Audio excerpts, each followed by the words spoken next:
Are you sure? Here's the 30-second lesson on what legends know. Never ask a bride why she's getting married. Don't wear a skirt on a windy day. Deodorant is not a shower.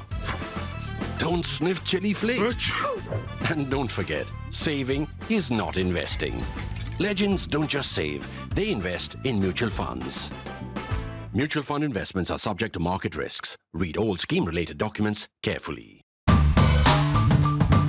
Reform in the armed forces is a very slow process because by definition, one, armed forces are large. They are large. Also, they follow many conventions.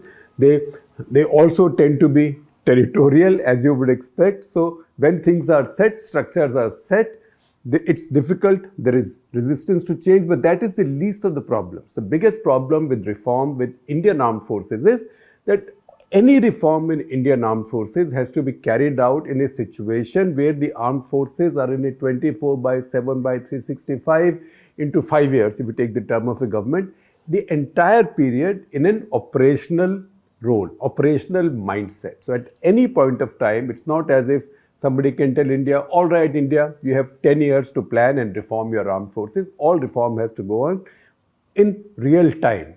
So reform and operational changes go on together. Evidence of that has come now as one of the area headquarters of the Indian Army. Now, in area headquarters, we need to understand what's an area headquarters. Sometimes when you drive around, you say headquarters sub-area this, headquarter area this. An area headquarter usually is an administrative base, an administrative headquarters where the commander, the office there, the officers there, they perform primarily an administrative role of supporting the establishments in those areas, also ensuring the movement of armed forces, equipment when operationally required from those areas. These are not combat headquarters. These are not units which have armed forces elements under them, which are involved or which might be involved in direct combat under their command. One such area headquarter was called Area Headquarter Uttar Bharat, and that was in Bareilly, not far from Delhi, just about 6 hours of driving time from Delhi. On a good day with highways now, even less. That's an old cantonment. So this Uttar Bharat area has been located there. This Uttar Bharat area has now been made an operational command, an operational headquarters, or in the Fauji terms, it's been combatised. Combatised means, one, it has fighting units under it. Earlier, to begin with, it had only one brigade under it, then a second brigade, then a third brigade. In fact, the third brigade also comes in as part of this change. Now with that, this area, where are these brigades located? One is located in Himachal Pradesh. That's been there for quite some time. That is Brigade 136 at a place called Poo in the Spiti, in the distant Spiti area of Himachal Pradesh. So at Poo, Brigade 136. Then there is Brigade 9 at Joshimath. Brigade 9 at Joshimath generally has been in this area, but these are all independent brigades. So independent brigades don't necessarily report to the headquarters next to them. They are usually, the idea of independent brigades is that someone higher up, someplace has control over them. So there is flexibility. And this happens particularly in sensitive areas. So 9th Independent Mountain Brigade, which is the oldest independent brigade in Indian Army, Independent Mountain Brigade in Indian Army, founded in 1905 when the British were carrying out their own military reforms. So it's the oldest independent infantry brigade that's been based in Joshimath forever. And so far, that was looking at most of this central sector, what is called as the central sector in the India-China border area, the India-China line of actual control area. Although usually for central sector, we prefer to use border because there isn't that much dispute in the central sector. There is one area of dispute that we'll talk about. Also, the Chinese keep discovering new areas of dispute, so you can't put it past them. So central sector also needs to be protected now. In fact, this military change also gives us an opportunity to now look at the central sector, which is otherwise ignored in all our discussions. That said, let's come back to what is happening. So area headquarter Uttar Bharat at Bareilly is now becoming a new corps in the Indian Army. This will become the 18th corps number 18 in Indian Army. What will it have under it? It will now have 3 brigades. I told you 136 in Himachal, 9 at Joshimath, and 136 at Pithoragarh. So this is what is the central sector of India-China border or India-Tibet border, if you prefer to put it that way. That's about 545 kilometers, of which about 240 kilometers fall in Himachal Pradesh and about 300 odd falls in Uttarakhand. So look at the map of India and look at your border with China, a border that India has with China again, or with Tibet. The total length of this border is 3,488 kilometers, of which we are always focused on Ladakh. Ladakh is the most active area right now, and on Arunachal Pradesh and Sikkim as well, because that's where Doklam is, and that's where Tamasha keeps happening every now and then. The central sector remains mostly quiet. That's about 545 up to 560 kilometers, depending on how you are measuring it. It is the high Himalayas, of which about 240 lies in Himachal Pradesh, and the rest, about 300, in Uttarakhand. Again, you can divide this into 3 subsectors notionally. One is the Himachal sector, let's call it the Satluj sector for convenience. One is the Himachal sector or Satluj sector.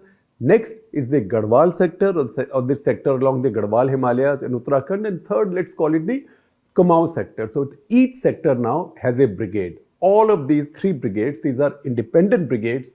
All of these will now come under this newly formed corps, which is the 18th corps. Now, once again, these are all brigades arrayed in a defensive posture. In old times, in the armed forces parlance, these were called holding units, right? So now we've all modernized our thinking also, and with that we must modernize our jargon also. Now this is called border management posture. So earlier these were all border management posture formations, and they continue to be like that because there isn't that much action in the area. But you know what? You need some punch also, because that punch has to be the deterrent. Because if somebody wants to create trouble in the area and you are there in a defensive posture, then the risks for the other guy are much less. What has been done in this case is you have to also increase the likely costs of a misadventure by an adversary. That's why 14 infantry divisions, 14 is the number, 14th Infantry Division, based in Dehradun, which had so far been allocated as a reserve for the Western Command. Western Command is mostly oriented towards Pakistan. So this was so far earmarked as a reserve for the Western sector or Western Command. That has now been reallocated from Western Command to the Central Command based in Lucknow, and under Central Command, this will come under the command of the new corps, which is now has come up at Bareilly, 18th Corps. So 18th Corps now, this new corps now has 3 active brigades, 3 independent brigades, and 1 full-fledged infantry division. All of these now are deployed or earmarked. 14th Division is not deployed there, but it's available, because this will provide the punch to 18th Corps. That is, in case a counter-attack is required, in case you have to threaten the Chinese, because the area on the other side, on the Chinese side, is quite flat, it's plateau. Also, it's not an area where Chinese usually have a lot of military presence. So, to create a deterrent, this punch has been provided to the Corps by way of a reserve division based in Dehradun, which is sort of equidistant from Garhwal Himalayas and Kumaon Himalayas. That is the big change that's taken place. Now, why is it important? Again, look at the map of India. If you see Ladakh, all the areas you know, all of these keep featuring in our headlines, starting from Daulat Beg Oldi and Karakoram up north to the south of Ladakh. When you come to the south of Ladakh, Chomar and those areas, those are also disputed by the Chinese, and some khatar-patar goes on there as well. After that, the borders of the state change, and this is something that we are not very conscious of. I know that we know the map of our country, but we don't remain conscious of the fact that right next to that is Himachal Pradesh.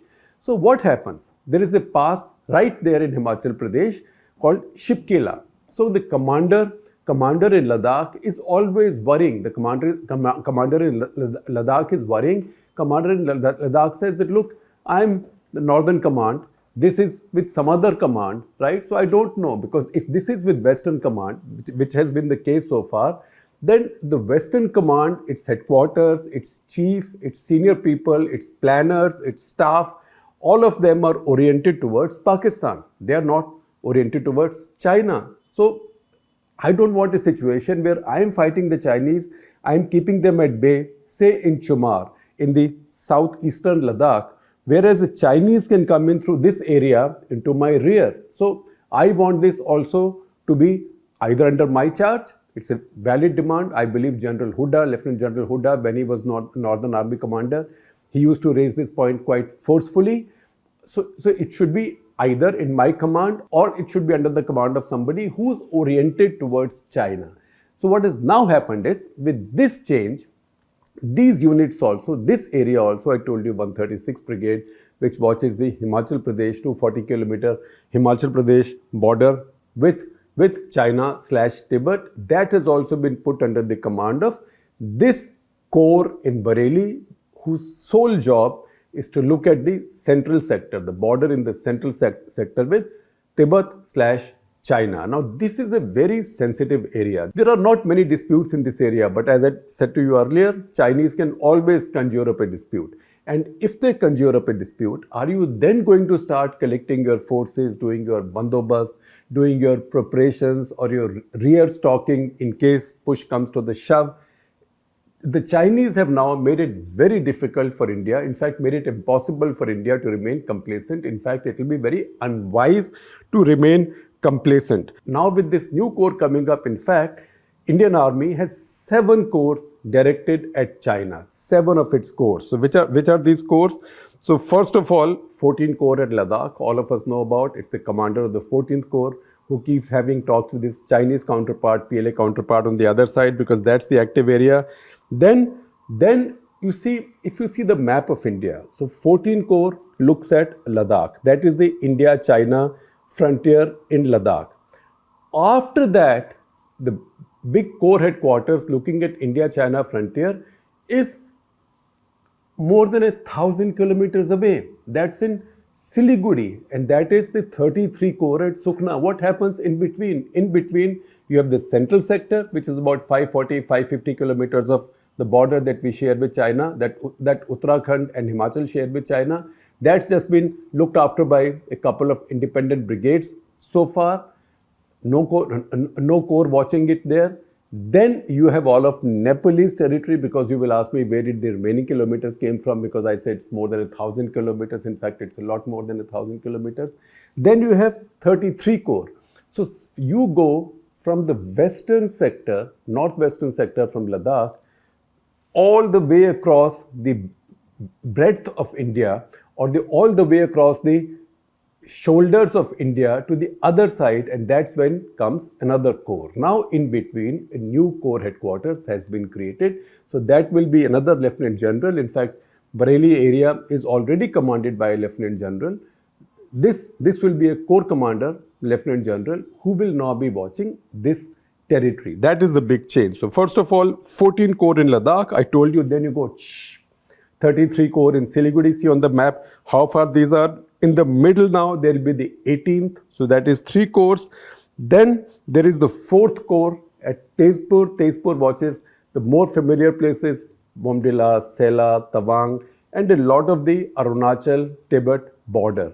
And then the more eastern areas in Arunachal Pradesh, those are watched by 3rd Corps, which is based in Dimapur. 3rd Corps was set up primarily or initially as a counter-insurgency corps, but it has forces in its command, it has potent units, and that corps also, because insurgencies are not active, at least the army is not involved in any counter-insurgency at this point, that corps looks at part of Arunachal Pradesh. In the middle of this, 2 strike corps have come up, which is also a new thing. So one strike corps had started coming up earlier from the UPA era.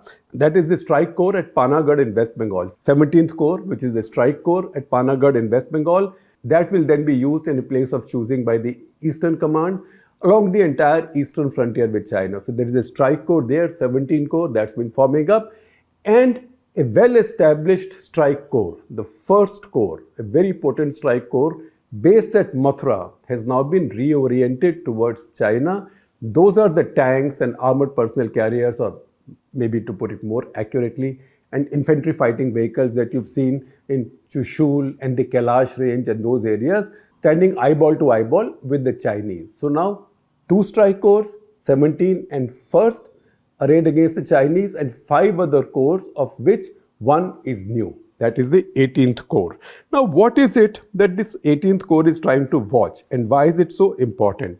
And why what we had so far, which was to begin with in all of the Uttarakhand area, there was one brigade. That was the 9th Brigade, the old brigade that I told you about. 9th Brigade and a couple of Scouts battalions. What do Scouts battalions do? Scout battalions are lightly armed. They are not the ones to stand on the frontier and go to the other side or also block big invasions.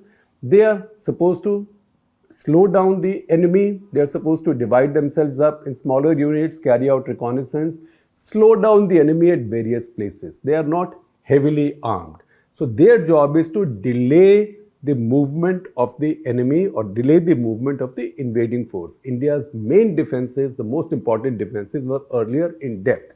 Now, as I talk to people in the armed forces, including people who've commanded this area, they tell me that earlier this is all we could do, and probably this is all that was necessary, because we did not have roads going up to the border or border area. So even for the enemy to come in was much tougher, because they will first build roads and then come in. But the fact is that now we are being very proactive with our defense. So we are building roads right up to the border. See the Lipu Lake Highway that's been built. That was one of the routes to Mansarovar. Similarly, not just Pithoragarh district, the Kumaon area, but Garhwal area, Himachal area, everywhere, the access road building to border areas is going on a feverish pitch. When that happens, two things follow. One, you now have the ability to go ahead and put your heavy, well-equipped forces in front to deter the enemy from even making small ingresses.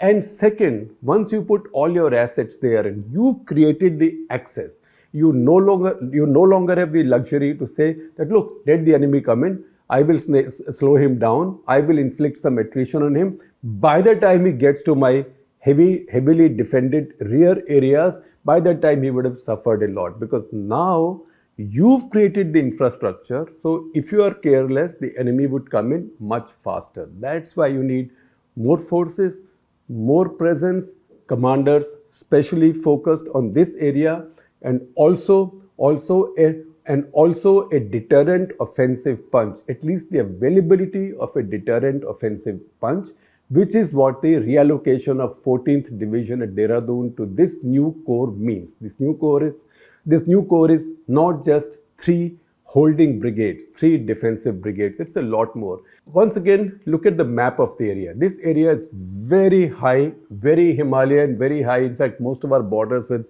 China are like that. But this area, the terrain is very tough also in most areas. So see the areas, disputes arise, or Chinese create disputes in areas where terrain may not be that tough to begin with. So Barahoti Plains. So Barahoti Plains is not a very large area. The basic pasture is only just about 3.9 square kilometers.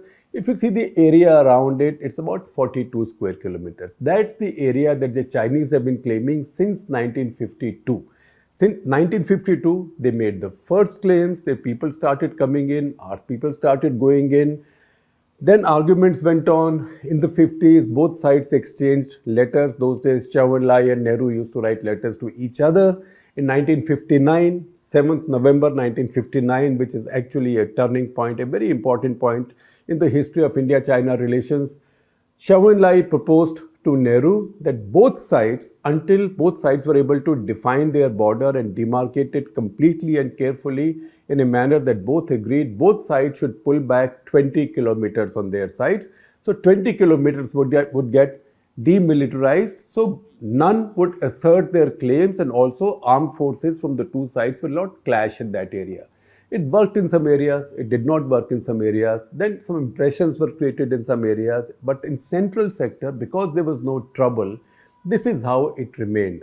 And routinely, say Barahoti plains, because it's flat, it's very easily accessible from once you come through the passes. And if you see the map, from the Chinese side to come in, you have to come past Tunzun La. Now in the Indian-Chinese demarcation or the Indian-Chinese correspondence, the ownership of Tunzun La was never established. It was never established. It's not as if the Chinese have made a formal claim on it.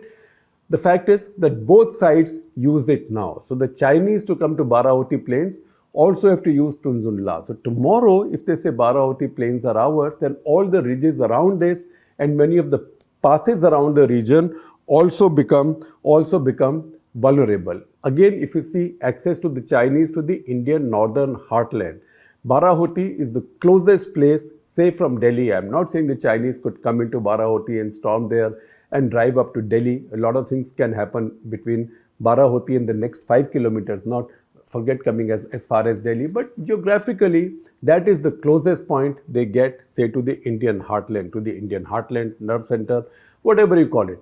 Again, there are books written by, I believe there was a book written by an Indian yogi in 1960 that said that there are 10 routes to Kailash Mansarovar. All of them are through what we now call as the central sector, which is the Garhwal and Kumaon Himalayas, of which the shortest route is through Barahoti. That route hasn't been used because it was seen to be too difficult, but now there are roads reaching right there. Of course, the route that has been used so far was the route through Lipu Lake and Lipu Lake, Limpiudhara. That is where India has now built a very good road.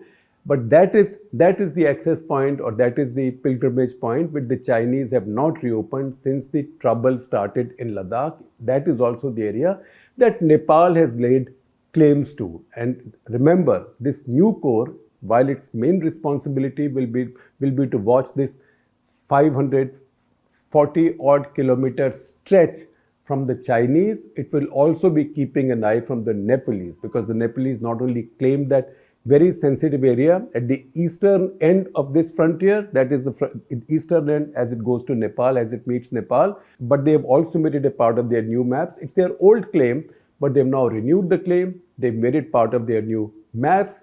They've got their parliament endorse the maps, and in the dynamic India-China situation, you don't know what could turn up, what could happen tomorrow vis-a-vis the Nepalese as well. So this new corps, in that sense, will have its task cut out. It's a complex frontier, it's a long frontier, and in a way it fills a very important gap in our defense of the Himalayan frontiers that we share with the Chinese.